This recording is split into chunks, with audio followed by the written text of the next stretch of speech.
आज हम बात करने वाले हैं 498 ए के बारे में, जो कि अब ये हर व्यक्ति जान चुका है कि 498 ए का महिलाएं कितना ज्यादा मिसयूज कर रही हैं।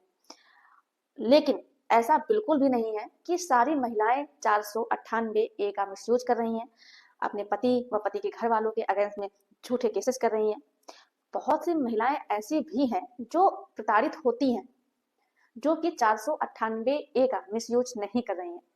आज हम एक ऐसे ही केस के बारे में आप सबसे विस्तारपूर्वक चर्चा करने वाले हैं, जिसमें जो महिला थी, जो पत्नी थी, उसे अपने ससुराल वालों के द्वारा कितना ज्यादा परेशान किया गया, कितना ज्यादा उसके साथ क्रूरता की गई, जिससे परेशान होकर के वो कोर्ट तक पहुंची। और किस आधार पर ऑनरेबल कोर्ट ने ये देखा कि पत्नी के साथ क्रूरता हुई है, क्या वो सबूत थे जिनके आधार पर कोर्ट को मालूम पड़ा कि पत्नी परेशान हुई है।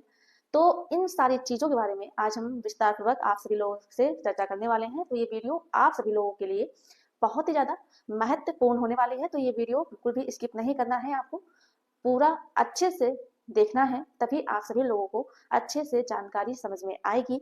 दूसरा काम आप सभी लोगों को ये करना है कि अगर आप नए हैं, चैनल में पहली बार आए हैं, तो ये आपका ही चैनल है, आप इसे सब्सक्राइब जरूर कर दें, साथ में बेल आइकन जरूर दबा दें, जिससे कि हम जो भी नई अपडेट डालें उसका नोटिफिकेशन आपके पास आता रहे और आप जानकारी प्राप्त करते रहें।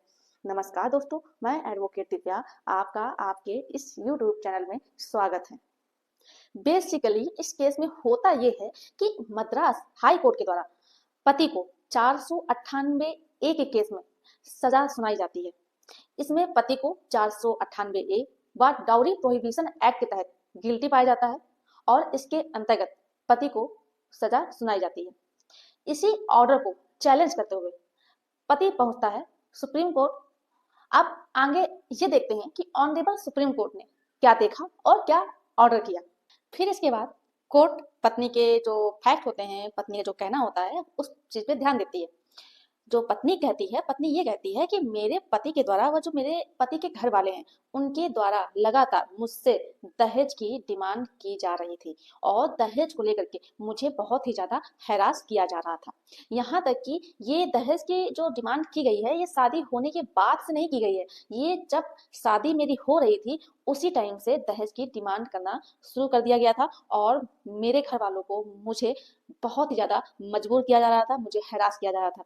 यहाँ तक कि जो शादी के रिचुअल्स होते हैं उनको रोक दिया गया कि जब तक आप दहेज की मेरी जो डिमांड है वो पूरी नहीं करते हैं, तब तक ये जो रीत रिवाज है ये आगे नहीं बढ़ेंगे। यहाँ तक कि ये कहा गया कि जब रिसेप्शन होता है, रिसेप्शन के टाइम पे भी पति बीच रिसेप्शन से ही उठ के चला गया।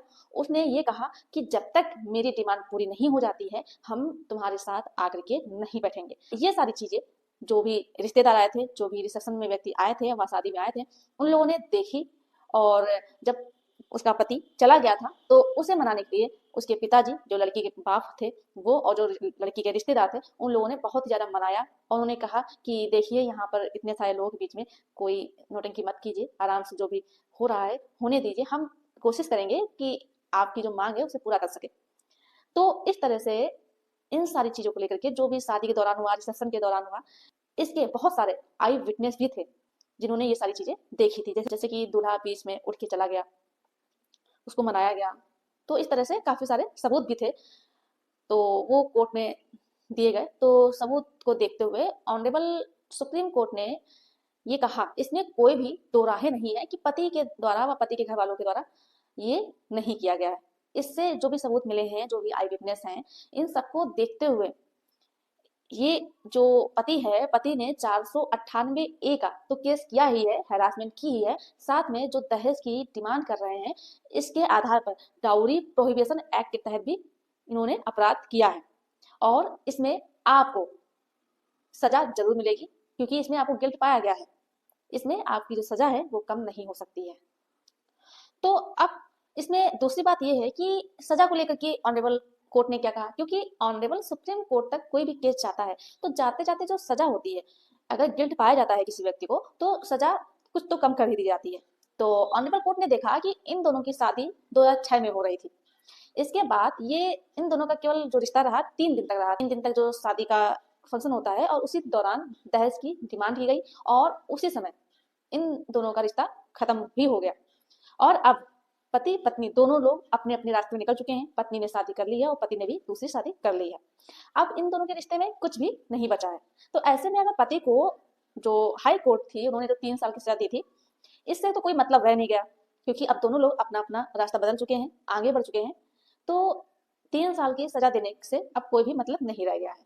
साथ में और एक केस का हवाला भी दिया, Samuel S K versus state of Jharkhand and an others. तो इस केस में भी यही होता है कि जो पति होता है उसे गिल्ट पाया जाता है 498 ए व डाउरी प्रोहिबिशन के तहत में। लेकिन इसमें जो पनिशमेंट थी, पनिशमेंट की बजाय फाइन लागू किया गया, क्योंकि इस केस में भी कोई सेंस नहीं बन रहा था। ठीक इसी केस में भी यही होता है।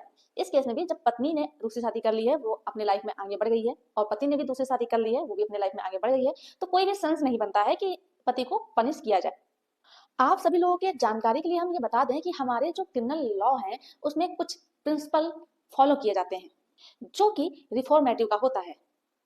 यानी कि जब हम किसी व्यक्ति को किसी ऑफेंस में गिल्ट पाते हैं तो हम हर व्यक्ति को तो डेथ पेनल्टी देते नहीं है, हम उसे सुधरने का मौका भी देते हैं। और जो व्यक्ति सुधरने लायक होता है, उसे अच्छा नागरिक बनने लायक होता है, तो जो पनिशमेंट है उसे खत्म किया जा सकता है।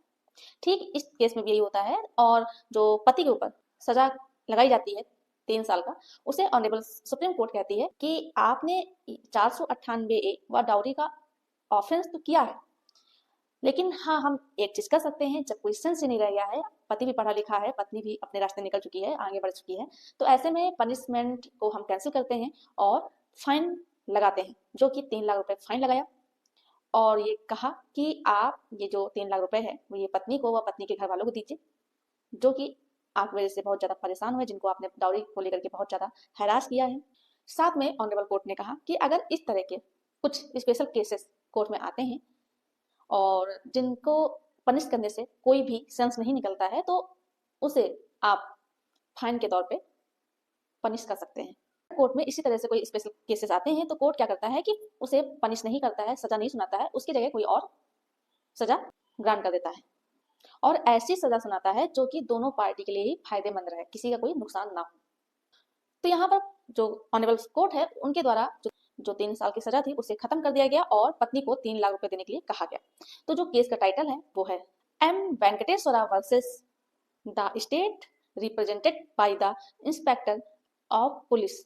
आई होप इस केस के बारे में आपको अच्छे से समझ में आ गया होगा। अगर जानकारी आपको पसंद आई हो तो वीडियो को लाइक कर दें, ज़्यादा से ज़्यादा लोगों को शेयर कर दीजिए, और अगर चैनल को सब्सक्राइब नहीं किया है तो ये आपका ही चैनल है, आप इसे सब्सक्राइब जरूर कर दें। धन्यवाद।